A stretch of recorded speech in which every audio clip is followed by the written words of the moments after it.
জয় মা জয় গুরু বামদেব। এই যে একটি গাছ, এটা হচ্ছে কুশা গাছ। এই যে দেখেন, অনেকে কুশা গাছ চেনেন। এই যে কুশা গাছটি আপনি সংগ্রহ করবেন বিশেষ পদ্ধতিতে এবং প্রয়োগ করবেন তন্ত্রে। যারা দেখা যায় যেসব মেয়েদের বা যেসব ছেলেদের বিবাহ হয় না, তাদের বিবাহ আটকে গেছে, সে বিবাহ সুসম্পূর্ণ হচ্ছে না, বয়স হয়ে যাচ্ছে, ছেলের মেয়ের বয়স হয়ে যাচ্ছে, কিন্তু তাদের কোনো মতে বিবাহ যাদের সুসম্পূর্ণ হচ্ছে না, তারা এই তান্ত্রিক প্রয়োগ করতে পারবেন। কি করবেন? এই ধরনের আপনারা পরস্পর 30খানা কুশা নেবেন, অর্থাৎ কুশ নেবেন। 37খানা কুশ নিয়ে, যেমন মেয়েদের বিবাহের সময় যেমন গাত্র হলুদ বা ছেলেদের বিয়ের সময় গায়ে হলুদ দেয়, সেরকম এরকম 37খানা কুশ শনিবার মঙ্গলবারে জলস্পর্শ না করে 37খানা কুশ গাছের গুঁড়ে একটা পান সুপুরি দিয়ে প্রণাম করে তুলে নেবেন। তুলে নিয়ে এই কুশে হলুদ, কাঁচা হলুদ বেটে 37টা কুশে লাগাবেন। লাগানো হয়ে গেল, তারপরে এই কুশে ধূপকাঠি আগরবাতি দেখিয়ে এই ধরনের পেঁয়াজ দেবেন। যে এইভাবে পেঁয়াজ দেবেন, 37টা কুশকে এভাবে পেঁয়াজ দিতে হবে। পেঁচিয়ে এইভাবে একটা অঙ্গুষ্ঠি মতো তৈরি করবেন। এটাকে বলে, অনেকে বিষ্টর বলে, অনেকে অঙ্গুষ্ঠি বলে। এরকম বিষ্টর বা অঙ্গুষ্ঠি বানাবেন 37টি কুশ দিয়ে।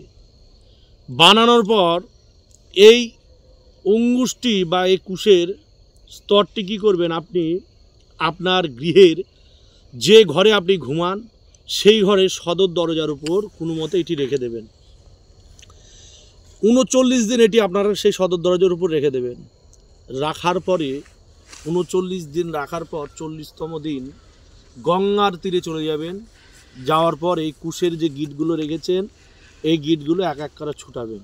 মানে গিঁটটা যখন পুরোপুরি ছুটে যাবে, মানে গিঁটটা যখন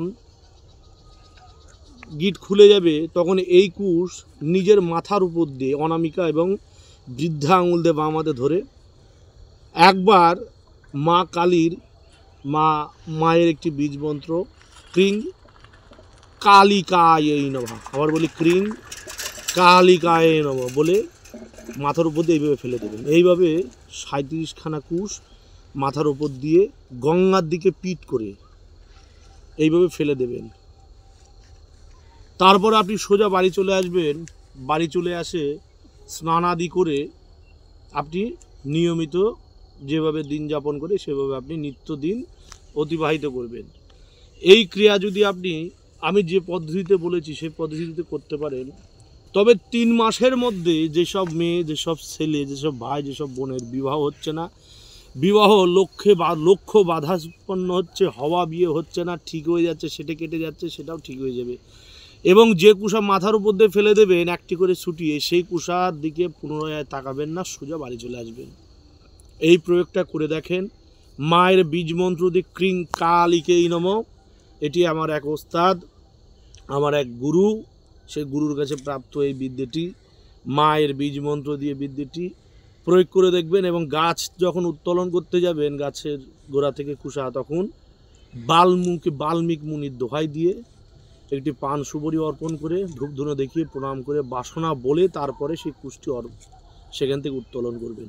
করে দেখুন, অবশ্যই সুফল পাবেন, অবশ্যই মনোবাঞ্ছাপূর্ণ হবে, মানসিক শান্তি পাবেন।